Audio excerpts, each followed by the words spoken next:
some of the basic wiring and practices. Okay, you got it? Yep. Basic wiring and basic practices. And this is something we did already, but I want to reiterate.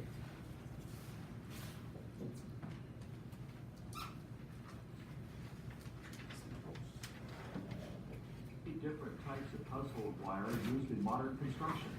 Most wire or conductors are made from copper because it conducts electricity well. Wires or conductors are colored to indicate its designated use and purpose. For example, a conductor wire with a black insulated coating usually supplies power to an electrical device, outlet, or light. A white coated wire or neutral wire returns the current back to its source, and a green or bare copper wire are used as grounds. Other colors, such as red and blue, may be used as additional hot wires. Bundled wires are known as cables. Most cables used in home construction are 2 or more insulated wires encased in outside protective coating called non-metallic sheathing. These often contain 2 or 3 wires bundled together with an additional copper ground wire. Wires are measured by their gauge or thickness. Remember, the thicker the wire, the smaller its gauge number. For instance, a 10-gauge wire is thicker than a 14-gauge wire. Also, the thicker the wire, the more current it can take without heating up. Most household wires are 14, 12, or 10 gauges in thickness. On the sheathing of most cables, you can read the description of the type of cable you're using. For instance, if you read 10-2 on a cable, you know that you're using 10-gauge wire with 2 conductors, white and black, and a ground wire. A 12-3 description indicates you're using 12-gauge wire with 3 conductors and a ground wire. It is also the current trend that different gauge wire cables have different color sheathing. 14 gauge is white, 12 gauge is yellow, and 10 gauge is orange. Okay, what is the gauges we use for HVAC? 14. 14 is a standard. Stranded or solid is no issue, but depending on the recommendation. A lot of electricians will tell you not to mix stranded and solid because that's not a good connection, but a lot of people do it.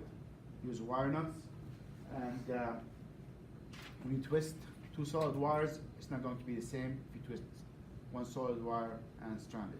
So make sure you match the wire. Some color coding. We will do this a lot. You don't have to remember all of them, but you will after a few times of using it. What do you think black is? White, neutral, green, brown, red, hot, blue. It is hot, but it's going to be for ignition.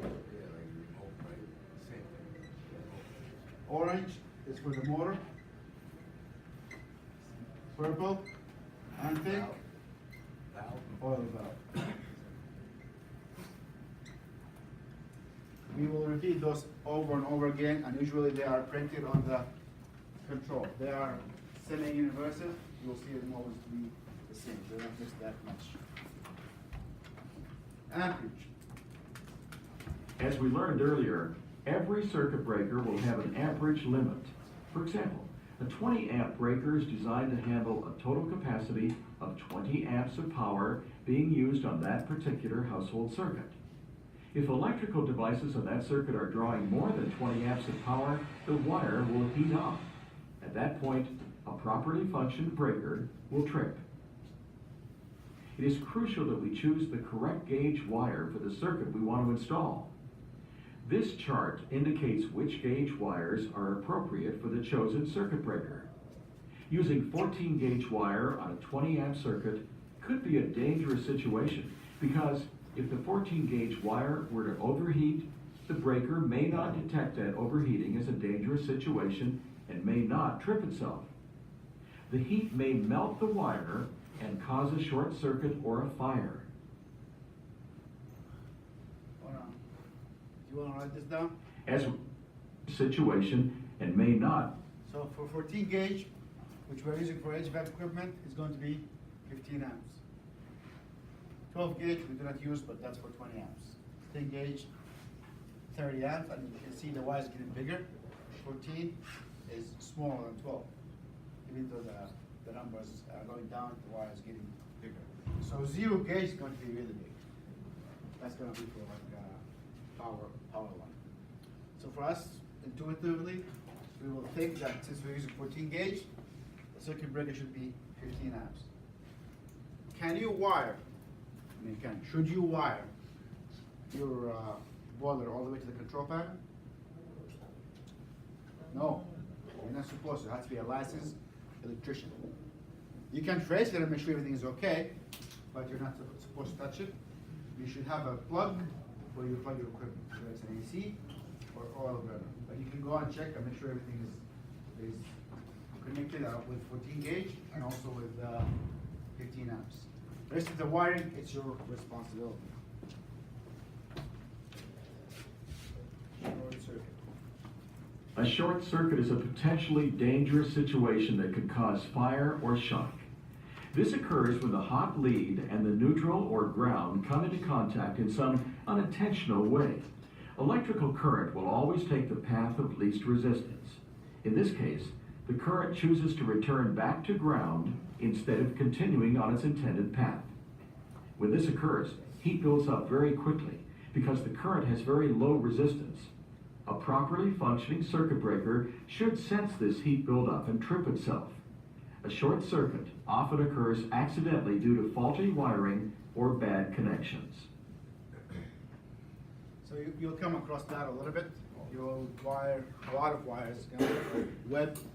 So make sure every connection is sound. Nothing is touching the casing. And again, do not panic. Go with the voltmeter pin. Everybody has a voltmeter pin? I hope so. If you're not, invest in one. It's around like $5 to $10. We have few here. And also our multimeter here can be used as a voltmeter. So you can trace the power and see where do you have power. A lot of the time when you stuff the wire back into the casing, into the junction box, some of them will snap out if you don't connect them correctly. So always never power or energize the equipment before checking with me or Damien. You want to go and check your wire, make sure it's okay. To avoid any mishaps or anyone scared. If you ever need to install or replace any electrical device, you need to understand the concept behind how they work. For the purposes of this program, we will address 3 simple devices: outlets, switches, and light fixtures, since these are the most common devices found in a home. Before you begin any electrical project, make sure you turn off the power at that breaker's circuit. This will turn off the power for all electrical devices on that circuit. Also, place a visible notice on the outside of the panel that electrical work is in process. It is always a safe practice to assume the electricity is on until you are sure from testing that it is turned off completely. Don't take any chances. A good way to test for the presence of electricity is to use a voltage meter or a circuit tester. There are many types of testing devices. Some are simple, while others have more features for specialized uses. But essentially, they all have the same function: to indicate or measure the presence of electrical power.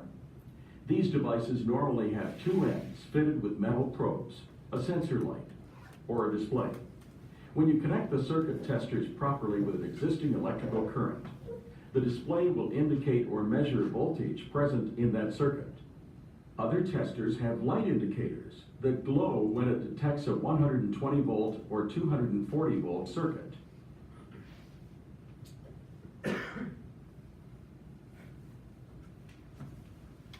We'll make a 3-wire connection by joining the income. This is another issue that a lot of students do. They get the touch rush to the wiring, and they put more than one wire in the same terminal, which causes a loose connection or not a very good connection, and that is very, very crucial. That could cause a spark and could snap out during the kind of thing. So again, anticipate that the wire are going to be pulled and make sure they are secure in the right place, otherwise they're going to just pull out. So if you have a terminal for one wire, do not try to stop one wire in it. And that's the basis for what we learned before, which is the pigtail. Hot wire directly to the outgoing hot wire.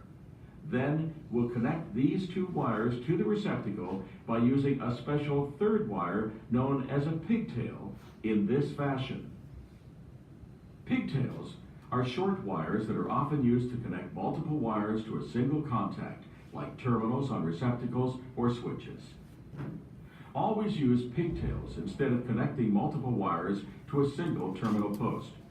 This is a potentially dangerous situation. Instead, connect one end of a pigtail to the terminal screw in the standard fashion, and the other end connect to your home wiring using a twist-on wire connector that binds the wire cluster together to ensure a secure contact. Twist-on wire connectors, commonly called wire nuts, are available in a variety of sizes and are typically made from plastic and have a tapered conducting metal threaded insert on the inside that twists onto wires to hold them tightly together. When you use wire nut connections, strip about 1/2 inch of insulation off the ends of the wires. Depending on the style of connector you're using, you may need to twist your wires firmly together in a clockwise rotation before applying the wire nut. Other wire nuts require that you don't pre-twist the wires before applying. Read the packaging clearly before use to know what variety of wire nut you're using. Finally, to apply, twist the wire nut onto the ends of the wires in a clockwise fashion until the connection is finger tight. Don't over-tighten. Since twist-on connectors come in different sizes, choose the size that best suits the gauge and amount of wires you're using.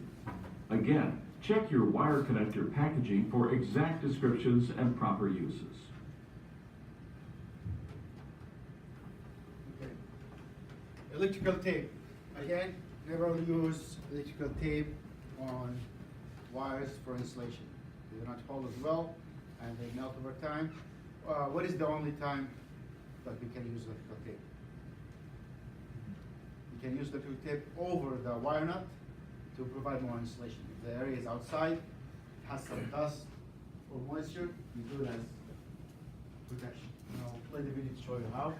And only use UI approved electrical tape. It's not Electrical expensive. tape. There are some cheaper ones, but they melt with time. So this is something.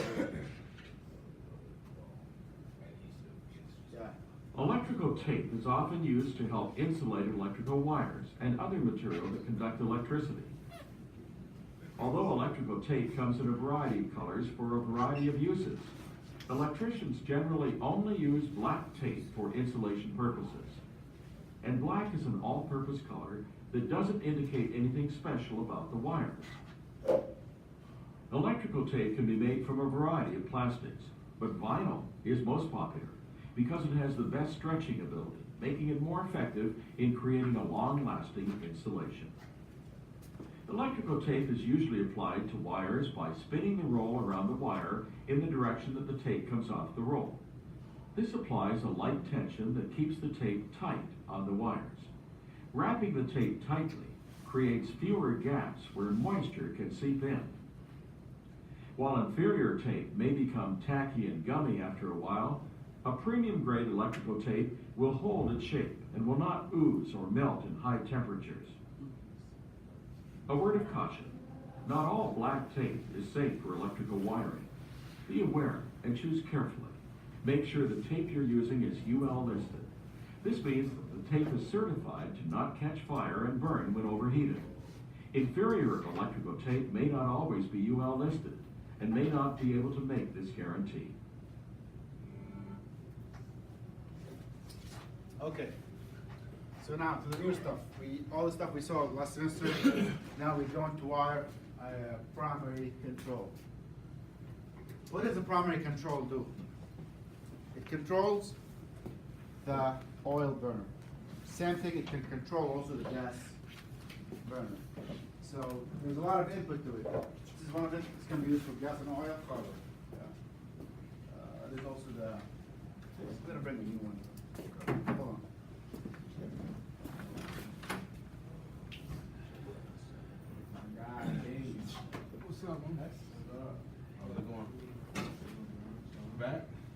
up with it? Back. I done it yesterday. I done it yesterday, the -degree, but. It works.